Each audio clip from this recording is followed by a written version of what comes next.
Fans of the Grand Theft Auto franchise have two big questions on their mind. What is going on with GTA 6 and where is the second trailer? Welcome everyone to another Sergeant Sentinel gaming video. I'm SSG, aka Sergeant Sentinel, and today we're talking about Grand Theft Auto 6. Consider it kind of an update. But before we continue, I want to say thanks if you're watching this. I do greatly appreciate it. Hit that like button if you enjoy this video and share it out on social media. It helps the channel tremendously. Now, Grand Theft Auto 6 is Rockstar Games' upcoming open-world crime epic, and it's been in the works for quite a while. Now, a lot of people were concerned that it was going to get delayed, and that is common with titles, big and small, especially in modern gaming, because with how complex they are, with everything that goes into them, a lot of times it's hard to meet a timetable that you set 2 or 3 years in the past. And, of course, Rockstar Games is no exception. They're like any other developer in that regard. Delays can and often do happen. According to the investor call held last week by Take-Two CEO Strauss Zelnick, of course, Take-Two Interactive owns Rockstar Games, they're still on track to hit that fall 2025 release window. And that's great for fans of the franchise because that means as of right now, everything's proceeding as planned and there are no unforeseen delays that are going to happen, which is great because people are pretty much losing their minds over GTA 6. There hasn't been a trailer in over a year. People online are speculating on all kinds of crazy stuff, looking for details. It's gotten so crazy they're looking for how many spots of color are in Jason's beard, one of the main protagonists of Grand Theft Auto 6, if that gives you an idea about how crazy people are making themselves about this. And a lot of people are like, well, why are fans of Grand Theft Auto, the franchise, and people who are looking forward to GTA 6, why are they making themselves so crazy about this? And the way to understand that is you got to look back at the tempo that Rockstar Games established before Grand Theft Auto 5 came out, the last game in the series. Now, a lot of you may be too young to remember the early days of Grand Theft Auto. And no, I'm not talking about Grand Theft Auto 1, 2, or London 1969, because those don't really matter. They were top-down, and they weren't really revolutionary. Fans of those games, sorry, but they just weren't that great. Now, because of that tempo, obviously, Rockstar Games wanted to give their fans as much as they could do. In-game, sure, but after they finished the main story as well.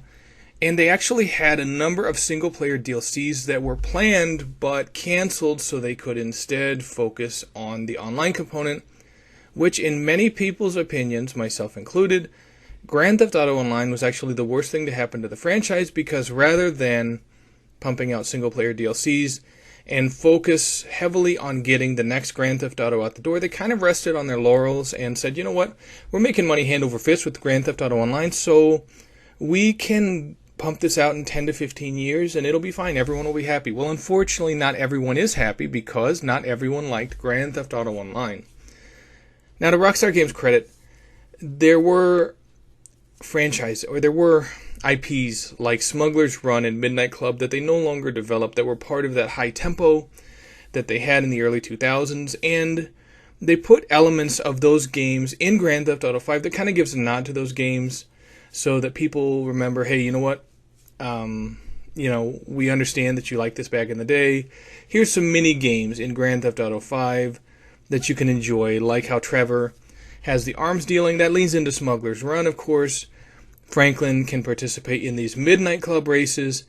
And again, it's leaning into the Midnight Club racing series that they had that they no longer actively work on, which is, it's fun, it's great, it's nice that they put that in there.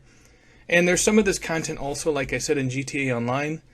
But to be honest, that's just not enough. And that, of course, is why so many people are waiting in eager anticipation for anything regarding Grand Theft Auto 6. Because for single-player campaign enjoyers, such as myself, where GTA Online, you've tried it and it's just not for you at all, it's kind of like you have all this, it's kind of like as if you're well fed as a kid, but when you get out the door and you're an adult, you're always starving, that kind of thing. So we're starved for content, and essentially is what it is. Because the Grand Theft Auto 5 single player campaign was pretty good. Now, I'm of the mindset that it's not as good as other games in the franchise. It's pretty good. It's not exceptional, but it was still fun enough to keep us happy for a while, but you had to build on it with single-player content, and there were so many side characters that you could have built single-player content off of, even some of the main characters and their crazy antics. Like Franklin and Lamar, there was a DLC planned where they navigate Los Santos in the zombie apocalypse, which would have been crazy, but that got canceled, of course, for GTA Online, which was a bunch of bullshit. So GTA Online was not a one-size-fits-all. Rockstar Games thought it was. Unfortunately, it's not. And, of course, that's why everyone is driving them. A lot of people are driving themselves batty, speculating on Grand Theft Auto 6 and all of this. I hope that kind of breaks it down a little bit for you. Also, I feel like, I know everyone is like, well, it's been a year since the trailer and we haven't had anything. I don't honestly think that they wanted to release the trailer when they were going to release it, just because it feels like their hand was forced by that UK hacker kid, that teenager that got eventually sentenced to prison.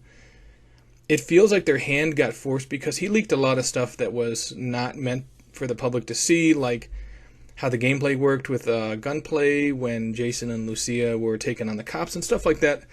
I don't think that stuff was meant to be seen by the public. That seemed very much like it was meant for Rockstar Games developers to kind of work out, how their new gunplay system was going to work. And because he leaked all of this stuff, they said, hey, you know what, we got to get something put together and get something out this year, because it's just aggravating people and driving them nuts. And I think that's why they released the first trailer when they did. I honestly feel like they wanted to release the first trailer this year and the second trailer next year. But, of course, their hand was forced, so they had no choice. They had to release something last year.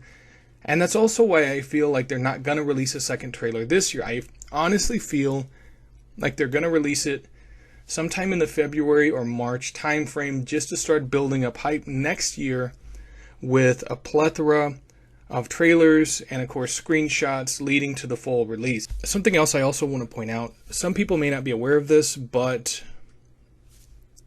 Grand Theft Auto 6 kind of went through developmental troubles. Now, Dan Houser, along with his brother Sam Houser, basically started Rockstar Games back in the late 90s, and it was them that got the Grand Theft Auto franchise off the ground. Now, in 2021, I believe, Dan Houser left, and there were a lot of rumors about GTA 6 getting a soft reboot. I don't know how accurate that is. I'm not an insider, and I'd never claimed to be one.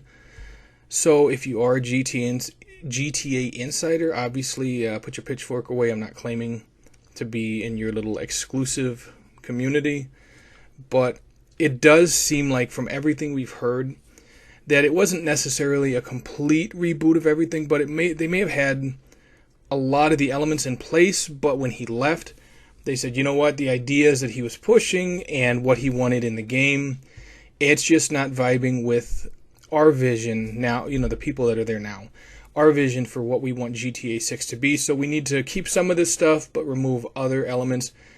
And I think that's why it's taking so long to get out the door, but I also think that's why they didn't have a trailer planned until their hand was forced by the hacker kid. Again, that's why I would almost bet money that the second trailer is not coming this year. It'll probably come the first quarter of next year, just because that's what they originally had planned. So just to recap, Grand Theft Auto 6 is still on track for fall 2025, and you're probably not getting that trailer anytime soon.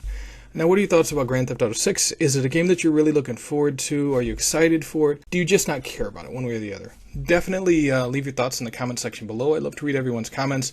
If you did enjoy this video, definitely hit that like button. Be sure to share it on social media. It does help the channel tremendously. If you're watching this on YouTube, hit that bell icon so you can be notified when I upload new content. I really appreciate it. This is SSG, aka Sergeant Sentinel. Thank you so much for watching. I do greatly appreciate it. Take it easy, gamers.